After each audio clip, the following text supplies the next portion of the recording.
Keeping that clear so that you can see the animals and the habitats behind them is actually quite tricky. Instead of using glass, we use acrylic, which is plastic. And plastic, like any plastic, scratches. So you can imagine with millions of visitors putting their hands and their cameras and keychains and things like that on the plastic, it's going to scratch on that side, and it does.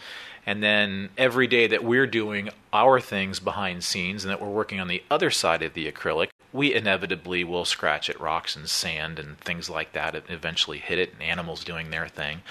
So with time, eventually this acrylic starts to get fairly scratched and cloudy, and it becomes distracting. You can't see through it as well. So we have this expert team of acrylic buffers that work in our paint shop, and these guys are some of the best in the industry that oftentimes are here between 3 and 4 in the morning, and they sand down this acrylic. So they take sandpaper, literally, and they scratch this acrylic. It's terrifying to watch if you don't know what's going on, because they take what looks like a pretty nice piece of acrylic and they scratch it just to pieces. And that's their process. You have to scratch it to get out the scratches and then polish it finer and finer and finer and finer till eventually you have a polish that they're using.